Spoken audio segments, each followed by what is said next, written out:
I didn't know my marriage was already over the day my husband asked for an honest conversation. We were in the kitchen, the kids' plastic cups still drying on the rack, the house finally quiet after bedtime. He leaned against the counter like he was about to discuss grocery lists or school schedules. Instead, he told me his therapist had helped him realize something important about confidence and self-worth. He said he loved me. He said he loved our family. And then he asked for permission to flirt with other women online. Not to cheat, he said. Not to meet anyone. Just to talk. Just to feel wanted. Just to build confidence. I remember the exact sound of the refrigerator humming while my heart started doing something strange and hollow inside my chest. I remember staring at the tiny crayon mark on the wall that I kept meaning to clean. I remember thinking, this isn't a request. This is a warning. Because this wasn't the first time. My husband and I had been married for 4 years. We had 2 little kids, 3 and 5. From the outside, we looked stable, boring even, in that safe, married with kids way. But behind closed doors, I had already caught him crossing lines. First it was messages.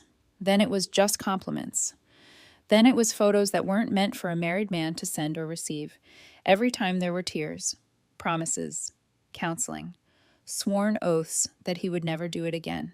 And for a while I believed him. So when he stood there, calm and reasonable, telling me this new plan would protect our marriage, something in me went cold, because all I could hear was the echo of every apology that came before, and the quiet part he wasn't saying out loud. He didn't want honesty. He wanted permission. 3 days after that conversation, he stopped talking to me. Not fighting, not arguing, just silence. Polite, controlled, the kind that makes you feel like you're already being replaced. Then I found the book on his nightstand, Opening Your Marriage, a beginner's guide. And a week later, while he was in the shower, I made a decision that would split my life into a before and an after. I looked at his phone. What I found wasn't flirting. It wasn't harmless. It wasn't new. It was 4 different women. And that was the moment I realized my marriage hadn't been in danger. It had already been quietly, carefully, and deliberately dismantled by the person I trusted most. Before all of this, before the silence in my kitchen and the book on my husband's nightstand, I used to believe I was someone who could spot danger early. I wasn't naive. I wasn't sheltered. I had already lived through betrayal once. I'm Maya. I'm 34, and I work in IT for a local government office, the kind of job where you learn to think in patterns, to trace problems to their source, to document everything because facts matter when emotions try to rewrite reality. My brain has always been wired for systems, calendars, budgets, routines, plans. But love has a way of making even a systems person soften the rules. My first marriage ended when I was 27. My ex-husband cheated with a coworker. I found out in a way that still makes my stomach clench when I remember it. Standing in a hallway, holding a phone I shouldn't have been holding. Reading words that were never meant for me. It destroyed my sense of safety. For a long time afterward, I felt like I couldn't trust my own judgment. I spent 2 years rebuilding myself. Therapy, work, friends, long walks with podcasts playing in my ears just to stop my thoughts from circling back to the same question. How did I not see it? And then I met Ethan. It was at a friend's barbecue, one of those warm afternoons where the air smells like smoke and lemonade, and everyone seems softer than they are in real life. He was funny in an effortless way, the kind of man who made other people feel seen. He offered to help without being asked. He played with my friends' kids like it wasn't a performance. When he spoke to me, he didn't talk over me. I remember thinking, this is what calm looks like. Ethan worked as a marketing coordinator at a mid-sized company then. He had an outgoing personality, a smooth confidence that made rooms tilt toward him. He told me he valued loyalty. He told me he wanted something stable, something real. When I told him about my first marriage, I didn't sugarcoat it. I can't do lies, I said early on, even small ones. I don't recover from that. He reached across the picnic table and covered my hand with his. Then I won't lie to you, he said. We'll do it right. I believed him. We moved fast, not recklessly, but with the hopeful urgency of 2 people who thought they'd finally found the right match. Within a year, we were engaged. He proposed in a quiet, thoughtful way, just the 2 of us, no crowd. He gave me a ring he'd clearly chosen with care. I cried in that surprised, ugly way where you can't catch your breath, and he kissed my forehead like he'd been waiting his whole life to do it. Marriage with him felt easy at first. We bought a house, nothing flashy, just a place with decent schools nearby and a yard big enough for a swing set someday. I got pregnant with our first child not long after. Ethan was attentive during that phase in the way that made everyone tell me I was lucky. He rubbed my feet without being asked. He read parenting books like it was a hobby. He held my hair when morning sickness hit. When our son was born, he cried so hard the nurse laughed kindly and handed him tissues. I remember watching him hold that tiny body against his chest and thinking, this is it. This is the life. For the first 2 years, we built something that looked solid. 2 kids came quickly, 3 and 5 now. Our house filled with routines and noise, lunchboxes, missing socks, sticky fingerprints on the glass door, the constant low-level exhaustion that comes with being a mother and still going to work like you slept 8 hours. We weren't perfect. We argued about normal things, money, schedules, who forgot to refill the diaper bag. But we were a team, or at least I thought we were. The first crack appeared in a way so small I almost dismissed it. It was laundry. I was sorting Ethan's jeans when his phone kept buzzing in the pocket. I wasn't snooping. I wasn't even holding it at first. It was just vibrating like it had something urgent to say. I pulled it out to move it onto the counter. A preview message flashed across the screen. A woman's name, Diana, and beneath it, words that didn't belong in a married man's notifications. Gorgeous. Can't stop thinking about you. My stomach tightened so fast it felt like my body knew before my mind caught up. When I confronted Ethan, he didn't get angry. He didn't mock me. He did something more effective. He cried. Not a single tear. Real crying. His shoulders shaking. His voice breaking. He said he had been feeling insecure after we had our first baby. He said becoming a father had made him feel invisible, like he'd gone from being desired to being just someone's husband. He said Derek, someone from a gym he'd started going to, had been complimenting him, and it started innocent. I didn't mean for it to become that, he whispered, eyes red. I just liked being noticed. He showed me the conversation like the proof of honesty was supposed to erase the betrayal. There were messages that were clearly flirtatious. There were selfies, shirtless gym photos from Derek and photos of Ethan in workout clothes that he didn't take for me. Not explicit, but intimate in the way that matters. I remember standing in our hallway, the baby monitor crackling softly in the background, thinking, we have a newborn asleep and you're doing this? But then he deleted Derek's number right in front of me. He offered me his password. He promised he would never put our family at risk. I wanted to believe him because the alternative was terrifying. For about 8 months, things did improve. Ethan was present, helpful, gentle. I started to unclench. I stopped waking up with dread. We found our rhythm again. Then it happened again. A woman at work, Tina. Same pattern. Compliments that slid into private jokes, then messages that crossed the line. This time, there was a photo of Tom in a hotel room during a business trip. Ethan's reply was a photo taken in our bedroom, him in a tank top, leaning against my side of the bed like it belonged to him. I felt something inside me harden. Ethan cried again, said he didn't know what was wrong with him, said he would fix it. This time, he started seeing a counselor through our church. He switched jobs. He made big gestures that looked like accountability. Then, last year, it happened a third time, with our neighbor Kyle, 3 houses down. That one scared me in a different way. Because it wasn't just messages anymore, it was logistics, timing, when you're at work, when the kids are at daycare.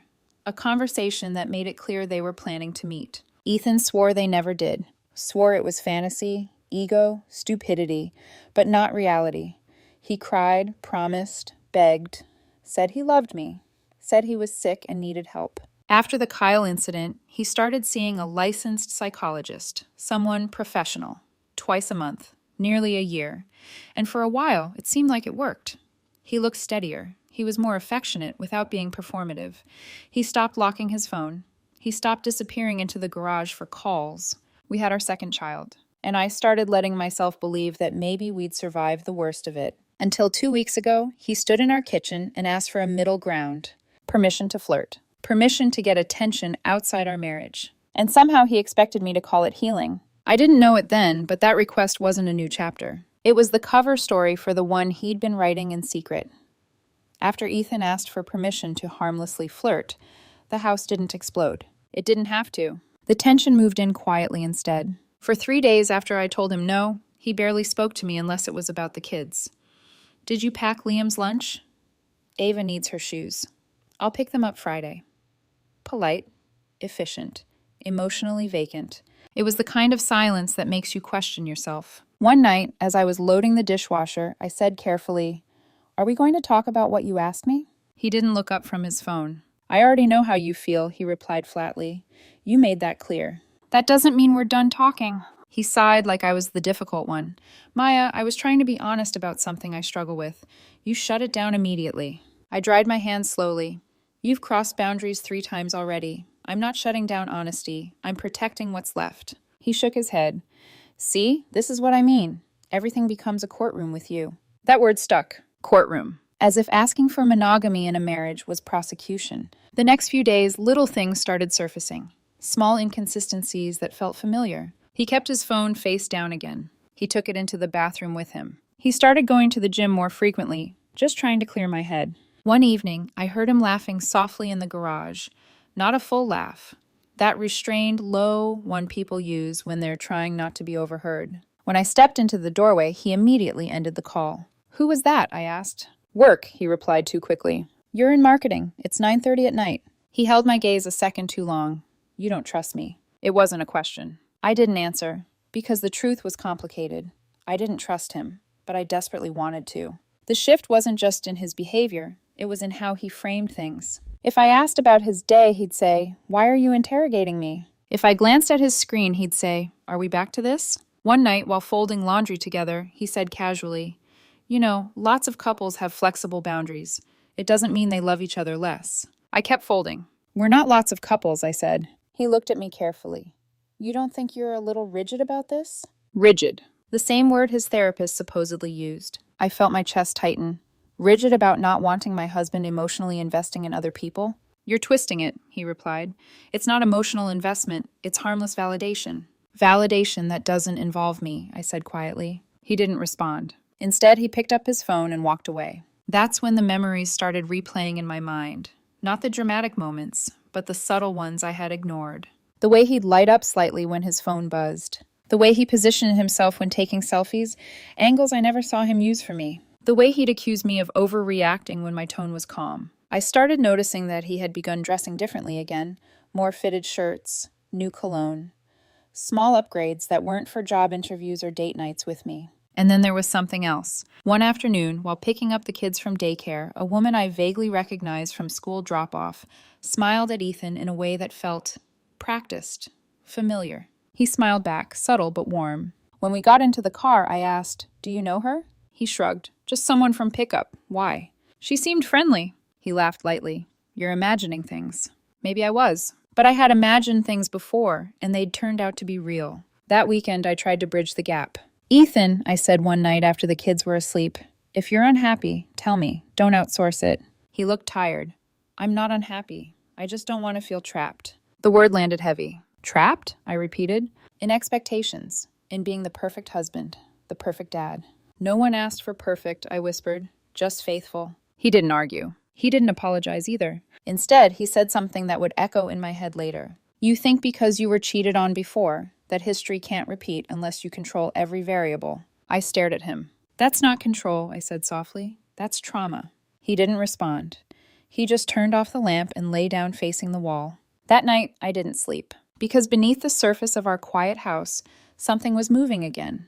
Not loudly, not dramatically, but deliberately. And for the first time since our third incident last year, I felt that old, familiar dread begin to rise. Not because I had proof, but because the pattern was back. And this time it felt more calculated. The decision to look at Ethan's phone wasn't dramatic. There was no screaming match, no slammed doors. It was a Tuesday morning. The kids were eating cereal. Ethan said he was going to shower before work. He left his phone on the kitchen counter. Face down, again. I stood there for a full minute staring at it. My hands were steady. That's what I remember most. Not shaking, not panicked, just steady. Like my body already knew the answer and was bracing my mind to catch up. I picked it up. The screen lit up immediately. He had removed the passcode months ago after the last incident, claiming total transparency. He had kept that promise, technically. What he hadn't promised was loyalty. The first thing I saw was an app I didn't recognize. Signal. My stomach dropped. I opened it. 4 separate conversations. 4 different men. And the timestamps went back nearly 2 months, meaning he had started all of this before he ever asked for his so-called middle ground.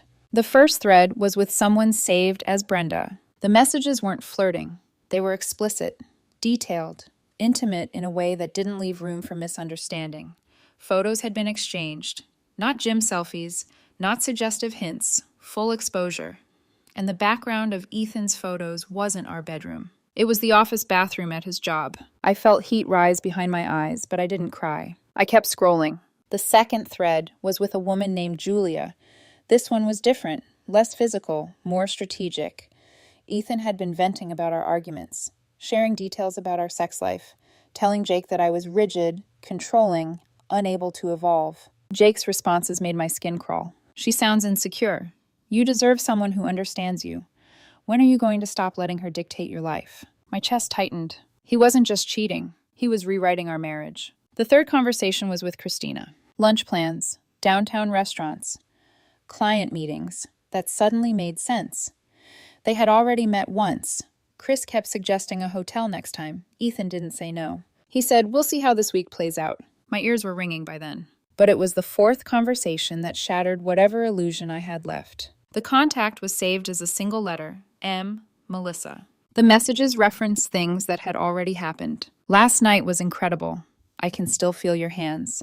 Next time, no rushing. There was no ambiguity. They had crossed the line physically. My breath came shallow. I had to grip the counter to steady myself. In the middle of all that filth, there was one message that froze me completely. Brandon had asked, "Does your wife know you're separated?" Ethan replied, "She thinks we're trying to work it out. It's easier that way until I figure out custody stuff." Custody. My pulse roared in my ears. He wasn't just cheating. He was laying groundwork. I quickly took screenshots of everything. Every thread, every photo preview, every timestamp. My IT brain kicked in automatically. Documentation, evidence, redundancy. I emailed the files to a private account. I saved copies to a flash drive I kept in my desk. Then I put the phone back exactly where it had been. When Ethan came downstairs 10 minutes later, hair damp, towel around his neck, he kissed the top of my head like nothing in the world was wrong. "Morning," he said warmly. "You okay?" I looked at him, really looked at him. The familiarity of his face. The man who held my hand in delivery rooms. The father of my children. The person who once promised me transparency like it was sacred. "I'm fine," I said evenly. That evening, he brought up his proposal again. "I've been thinking," he said casually, while helping Liam with homework. "Maybe instead of messaging people directly, I could just post more on social media. Harmless attention. Nothing secret." The audacity of it made the room tilt slightly. "You wouldn't need to see the messages," he added. "It would defeat the purpose if it felt monitored." I watched him from across the kitchen island. He was sitting there lying with ease. Not sweating, not stumbling. Practiced. "I'll think about it," I said calmly. Inside, something irreversible had already shifted. The next day I checked again. More messages. Plans forming for Saturday, when I was supposed to take the kids to visit my parents overnight. "Whole weekend free," Ethan had written to Brandon. "We can finally relax." That was the moment clarity replaced confusion. He hadn't asked for permission because he was struggling. He had asked because he was already deep in it and wanted retroactive approval. That night, after the kids were asleep, I walked into the living room with my phone in my hand. "Ethan," I said quietly, "we need to talk." He looked up from the couch. "About what?" I didn't sit down. I placed the screenshots on the coffee table between us, one by one. His face drained of color. And for the first time in 4 years, he didn't cry. Ethan stared at the screenshots like they were written in a language he didn't recognize. For a moment, the only sound in the room was the soft hum of the baby monitor from upstairs. He didn't reach for them. He didn't deny them immediately. He just looked calculating. Then he exhaled slowly. "You went through my phone." It wasn't guilt. It was accusation. I folded my arms, not defensively, but to hold myself steady. "Yes," I said. "You violated my privacy." I let that hang in the air for a few seconds. "Privacy?" I repeated quietly. "You told another man we were separated and that you were planning custody strategies. You told someone I was controlling. You've been sleeping with someone else, and you're concerned about privacy?" His jaw tightened. "You're taking things out of context." The sentence hit like deja vu. Same tone, same strategy. "What context makes this okay?" I asked, my voice still even. "Explain it to me." He leaned back on the couch and rubbed his temples like I was exhausting him. Those conversations weren't real life. They were fantasy. It's just talking. And meeting Chris for lunch? He hesitated half a second too long. That was coffee, he corrected. And nothing happened. The hotel plans? Just talk. And M? I asked quietly. What about M? He looked away. My chest tightened, but my voice didn't shake. You crossed that line. Silence. Then finally, it didn't mean anything. There it was. The phrase that shatters something permanently. It meant something, I said softly. It meant you chose someone else. He stood up abruptly. You don't understand how trapped I've felt, he snapped. Ever since the first incident, it's like I've been on probation. You look at me like I'm guilty even when I'm not doing anything. You were doing something, I replied. You went digging. I went looking because my instincts told me to. He laughed once, sharp and bitter. Your instincts? Or your paranoia from your first marriage? The room went very still. That's cruel, I said quietly. I'm being honest. No, I corrected gently. You're deflecting. He started pacing. You don't trust me. You never have. I tried to be transparent. I tried to propose something that would prevent this from happening again, and you shut it down. I stared at him. You proposed permission while already cheating. He opened his mouth, then closed it. You were already with 4 different men, I continued, my voice steady but firm. Before you asked for your middle ground. That wasn't honesty. That was cover. His face hardened. You weren't supposed to find out like this. The honesty of that sentence was more devastating than anything else. I blinked slowly. So there was a version where I just never knew? He didn't answer. The silence answered for him. I felt something inside me detach, not explode, not rage, just detach. I need to understand something, I said carefully. Were you planning to leave? He crossed his arms. I was exploring my options. My heart gave one hard thud against my ribs. Exploring, I repeated. You've been distant for years, he continued defensively. You turned into this investigator. Every mistake became a case file. You cheated 3 times, I reminded him. And I went to counseling. I tried to fix it. You didn't fix it, I said calmly. You got better at hiding it. That landed. His eyes flashed with anger. You think you're perfect, he shot back. You don't see how suffocating you can be, always analyzing, always waiting for me to fail. I was waiting for you to be safe, I whispered. He shook his head. This is exactly why I needed validation elsewhere. That sentence was the final fracture. I sat down slowly in the armchair across from him. Say that again, I said quietly. I needed to feel wanted without being judged. So instead of talking to your wife, you built secret relationships. They weren't relationships. You slept with one of them. His mouth tightened again. You're making this dramatic. I let out a slow breath. Do you hear yourself? He ran his hand through his hair. I don't know what you want from me right now. I want the truth, I said. He looked at me for a long moment. Then he said something that clarified everything. I didn't think you'd actually leave. There it was. Not remorse. Not regret. Assumption. He had calculated that I would stay. That I would absorb it. That I would process it like data and try to optimize it. I felt strangely calm. I need space, I said finally. He blinked. What does that mean? It means you can't stay here tonight. His eyebrows shot up. You're kicking me out? I'm setting a boundary. He laughed again, but there was a crack in it this time. You're overreacting. I'm responding, I corrected. You're throwing away our family over messages. Over lies, I said. Over manipulation. Over planning an exit while pretending to work on us. He stared at me like he didn't recognize me. Where am I supposed to go? You can figure that out, I replied quietly. He stood there for a long time, waiting for me to back down. I didn't. Eventually, he grabbed a duffel bag and started packing. The kids were asleep upstairs.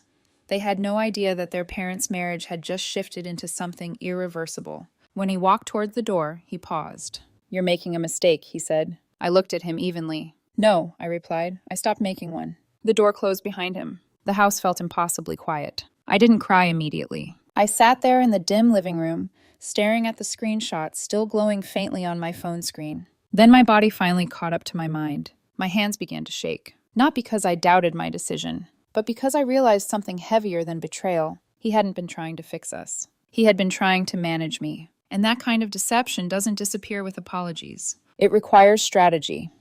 The morning after Ethan left, the house felt fragile. Not broken, not chaotic, just hollow. Liam asked why Daddy wasn't making pancakes. Ava asked if Daddy was at the gym again. I kept my voice calm, steady, age-appropriate. Daddy is staying somewhere else for a little while, I said gently, but he loves you. That part was true. Love, however, had stopped being enough. Ethan texted me mid-morning. Can we talk? I don't want this to spiral. We can fix it. Spiral. As if this were weather, not consequence. I didn't respond right away. Instead, I did what I should have done after the second incident years ago. I called a divorce attorney. Her name was Caroline Hayes. Calm voice, direct, no unnecessary emotional commentary. I explained everything: the repeated incidents, the counseling, the new discoveries, the physical affair, the custody comment in his messages. There was a pause on the other end. Do you have documentation? She asked. Yes, I said. Screenshots, dates, conversations, explicit admissions. Good, she replied. That matters. When I mentioned Ethan telling another man we were separated and discussing custody positioning, her tone sharpened slightly. That's premeditation, she said, not confusion. The word hit hard. Premeditation. He hadn't been confused. He had been planning. Caroline advised me not to confront him further without documentation. Keep communication written. Stay calm. Protect the kid's routine. File first. Control the timeline, she said. If he's been rewriting the narrative to others, you need to get ahead of that legally. That sentence echoed in my head the rest of the day. Rewriting the narrative. Because suddenly, pieces started clicking into place. That night when Ethan came by to talk, I didn't let him inside. We stood on the porch. I've been thinking, he began softly. We can go back to therapy, together this time. You were already seeing someone, I said evenly. That was for my self-esteem issues. And how did sleeping with someone fix that? His jaw flexed. It wasn't like that. It was exactly like that. He stepped closer. You're blowing this up. No, I replied. I'm finally seeing it clearly. He ran his hands through his hair, frustrated. You want to throw away 4 years over mistakes? Plural, I corrected. Repeated, escalating. He stared at me for a long moment. Fine, he said finally. But if this turns into a custody fight, don't say I didn't try to work it out. There it was again. Not apology. Positioning. The next escalation came unexpectedly. 3 days later, while organizing paperwork in our home office, I remembered Ethan still had his old laptop stored in the cabinet. He'd mentioned not needing it while staying at his brother's place. Something in my gut told me to check it. I shouldn't have needed more proof, but I did. The laptop was still logged into several accounts. One of them was Discord. My pulse quickened as I opened it. There were dozens of groups. Some harmless, fitness, marketing trends, parenting humor. Others not. Groups labeled things like married but curious, discreet connections, local meetups. My throat tightened, but one group made my blood run cold. Married men after hours. The description made it clear. A private group for married men looking for discreet relationships with women. Ethan had been active there for months, posting photos, sharing advice, talking openly about navigating divorce optics. One conversation stood out immediately. It was with a man named Ryan. Ryan wasn't just a chat partner. He was local. Their messages referenced meeting in person multiple times. Coffee shops, parks, even a hotel off the interstate. And Ethan had told Ryan something that made my hands tremble. She's controlling, always checking my phone. I'm basically living in emotional lockdown. Once I figure out custody, I'm out. Custody. Again. He wasn't venting. He was building a case. Scrolling further, I found conversations where Ethan asked for advice on documenting instability and how to frame himself as the emotionally safe parent. There were suggestions from other men about using therapy language, about portraying spouses as paranoid. I sat back slowly in the chair. This wasn't validation seeking. This was strategic deception. And the worst part? He had introduced Rachel to our kids. Photos showed Ethan and Ryan at a park, while the kids were with him during one of his gym days. Liam was in the background of one photo, blurry but visible. My chest tightened so sharply I had to stand up. He told me he was at the gym. He was with another man, with our children nearby. I immediately screenshotted everything. Every group, every message, every timestamp. Then I closed the laptop carefully and locked it in my desk drawer. When Ethan came over the next evening to see the kids, I waited until they were asleep before confronting him again. This time I didn't argue. I simply showed him. His face changed in a way I hadn't seen before. Not guilt, not anger. Fear. You went through my laptop too? He demanded. Yes. That's illegal. So is lying under oath, I replied evenly. I haven't. You told multiple people you were planning to divorce me months before you ever said a word to me. He swallowed. I was venting. You were rehearsing. Silence. You introduced someone to our kids without telling me. It was just coffee. It was secrecy. He stepped back. You're trying to destroy me. No, I said calmly. You did that yourself. His voice lowered. You think a judge is going to care about online conversations? I think a judge will care about you coaching yourself on how to manipulate custody optics.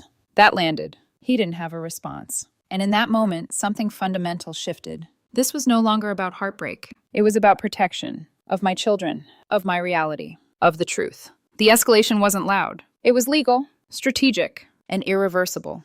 People assume the darkest moment in a marriage is the discovery. It isn't. The darkest moment is what comes after, when the adrenaline fades, when the screenshots are saved, when the lawyer has been contacted, and you're alone in a house that still smells like the person who betrayed you. Ethan moved out officially a week later. He rented a short-term place across town, close enough to make exchanges with the kids convenient, close enough to feel like he hadn't really left. We set up a temporary visitation schedule while the legal process began. The first weekend he took the kids, the house was too quiet. I walked into Liam's room and saw his dinosaur still on the pillow.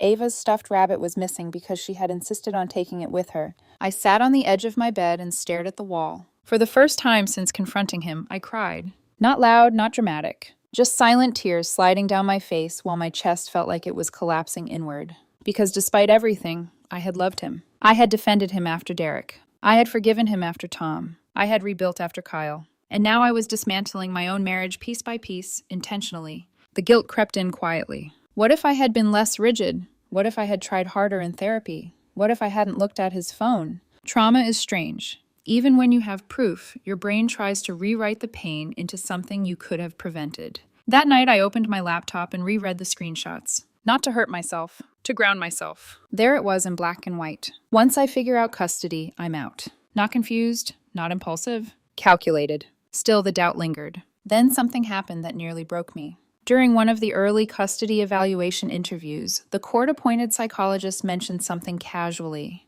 Ethan said you've struggled with trust since your first marriage, she said gently.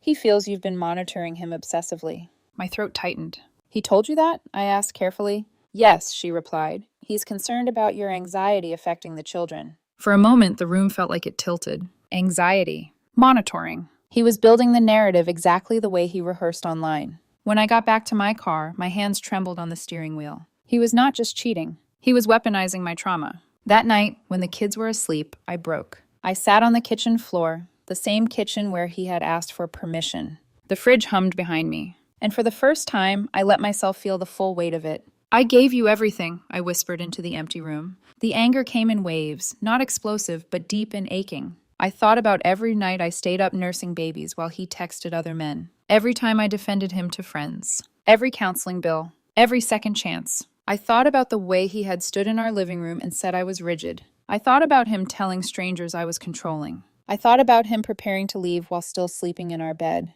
And then the fear crept in. Not fear of losing him. Fear of losing my children. What if the court believed him? What if my insistence on boundaries was framed as instability? What if his charm, the same charm that convinced me once, worked again? I pressed my hands to my face and tried to steady my breathing. This wasn't heartbreak anymore. This was survival. The next few weeks were brutal. Mediation sessions, evaluations, document requests. Ethan maintained his composure publicly, polite, cooperative, calm. He told mediators he wanted amicable co-parenting.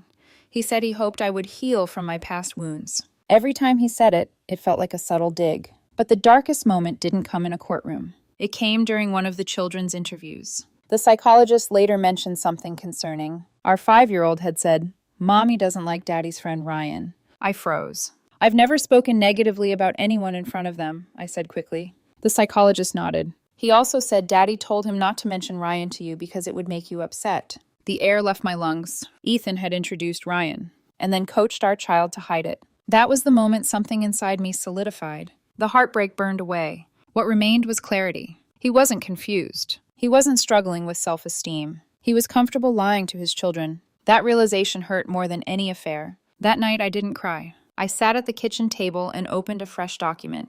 I organized evidence. I made timelines. I listed incidents. If he wanted to frame me as unstable, I would respond with facts. The dark moment wasn't the collapse. It was the realization that I was no longer fighting for a marriage. I was fighting for truth. And for the first time since all of this began, the sadness began transforming into something steadier. Resolve.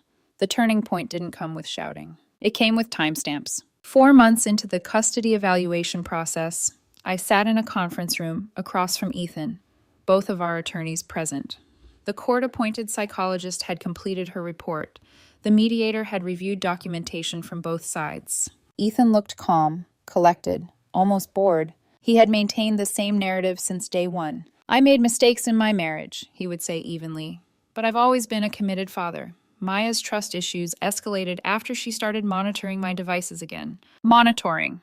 That word again. My attorney, Caroline, slid a folder across the table. Before we proceed, she said calmly, we'd like to address inconsistencies in Ethan's testimony. Ethan's jaw flexed slightly. Caroline opened with the Discord messages. Printed, time-stamped, highlighted. She read one aloud. She's controlling. I have to be careful until I secure custody leverage. The room went very still. Ethan shifted in his chair. That was venting, he said. Caroline didn't argue. She simply placed another page down. Introduce Rachel slowly. Kids adapt faster than spouses.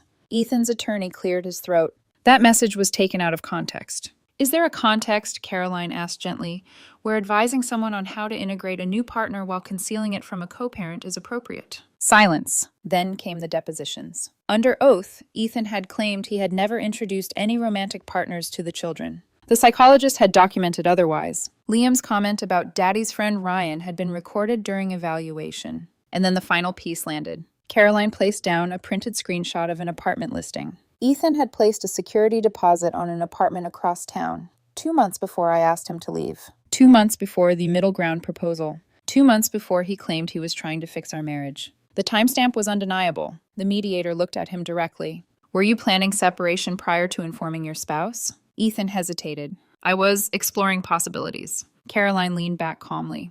While sleeping in the marital home, no one raised their voice. No one needed to. The turning point wasn't emotional. It was structural. The narrative he had carefully constructed began collapsing under its own contradictions. The psychologist's report became pivotal. She noted, evidence of deception patterns, coaching behavior involving the child, pre-separation planning inconsistent with Ethan's statements, no indicators of instability or obsessive monitoring on my part beyond reasonable suspicion after repeated breaches of trust. And then came the part that nearly made me exhale for the first time in months. She wrote, Maya demonstrates consistent emotional regulation, structured parenting, and evidence-based documentation. Her response appears protective, not punitive. Protective, not paranoid. Not controlling. Protective. Ethan's attorney requested a private conference with him. When they returned, his tone had shifted. He was no longer arguing for joint primary custody. He was negotiating. The proposed agreement changed dramatically. Primary custody to me. Alternate weekends and 1 midweek evening to him. Temporary supervised visitation for 2 months to ensure no undisclosed partners were introduced during the transition period. He signed. Not dramatically, not angrily, just resigned. After the session, as we walked toward the parking lot, Ethan finally spoke to me directly. You didn't have to humiliate me, he said quietly. I stopped walking. I didn't, I replied evenly.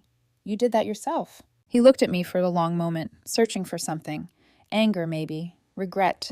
Softness. He didn't find it. Because something had shifted inside me. Not rage. Clarity. The turning point wasn't about winning. It was about truth being documented. For months, he had positioned me as the unstable one. But facts don't bend under charm. And in that moment, I realized something else. He had underestimated me. Not as a wife, but as a strategist. I didn't need to scream. I needed to stay steady. And steady wins.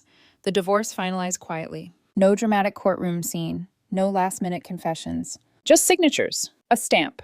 And the official end of 4 years of marriage. But fallout doesn't arrive all at once. It spreads slowly, like cracks in glass you don't notice until the light hits them differently. Ethan moved in with Rachel immediately after the settlement. The kids told me about the new house in careful, excited voices. Ryan has a pool, Liam said one Sunday evening while kicking off his shoes, and he lets us have ice cream before dinner. Ava nodded enthusiastically, and we stay up late. I smiled gently. That sounds fun, I said, because I would not turn them into witnesses. But inside, I saw this pattern clearly. New partner, new house, new freedoms. The honeymoon phase of deception. It didn't last. Within weeks, the logistical cracks began appearing. Ethan was late dropping the kids off, twice in 1 month. One weekend, he brought them back early because he and Ryan had plans. Another time, he texted asking if I could keep the kids an extra night because he had a work event. I kept records, not emotionally, systematically. Caroline had advised me, document everything. And then something unexpected happened. Ryan's name began disappearing from conversation. No more pool stories. No more late nights. Instead, Liam mentioned casually one afternoon, Daddy and Ryan were arguing. I kept my tone neutral. Oh? Daddy said he can't do this right now. Ava chimed in. Ryan slammed a door. I didn't ask follow-ups. I didn't need to. 2 weeks later, Ethan called me. Not about the kids. About money. Child support is high, he said stiffly.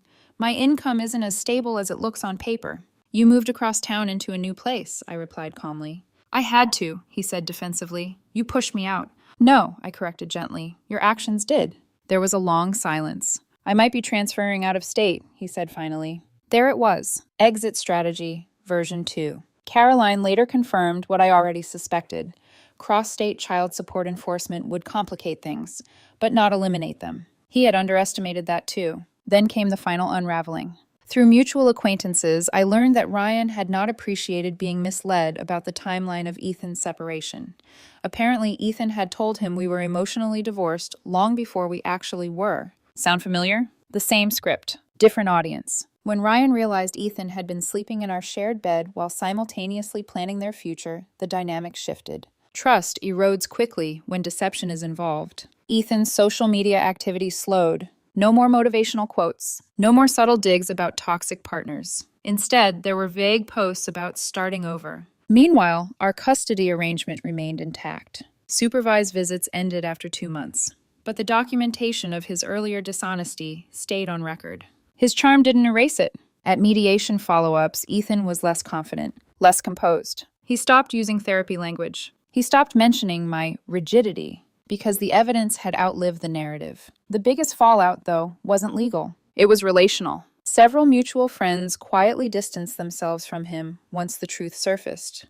Not because I campaigned against him, I didn't, but because patterns repeat. And eventually, people see them. One evening, after dropping the kids off, he lingered in the driveway. Maya, he said softly, not meeting my eyes, do you ever think we move too fast? I looked at him steadily. No, I said, I think I trusted you. He swallowed. I didn't mean for it to go this far. It went exactly as far as you took it, I replied. He nodded once, then left. And I stood there in the quiet driveway, realizing something important. I wasn't angry anymore. I wasn't devastated. I wasn't even curious about what he was doing next. I was free. Not because he lost, but because I stopped trying to win his version of the story. The fallout wasn't explosive. It was gradual, and it landed exactly where it belonged. On the person who built it.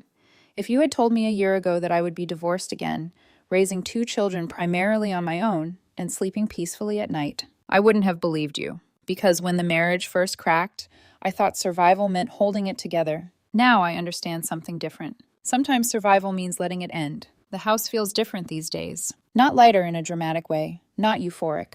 Just honest. The kids and I have rhythms now that belong to us. Friday night movie marathons. Pancakes on Sunday mornings. Small traditions that don't depend on pretending everything is fine. They still miss having both parents in the same house. That part breaks my heart. But they're adjusting.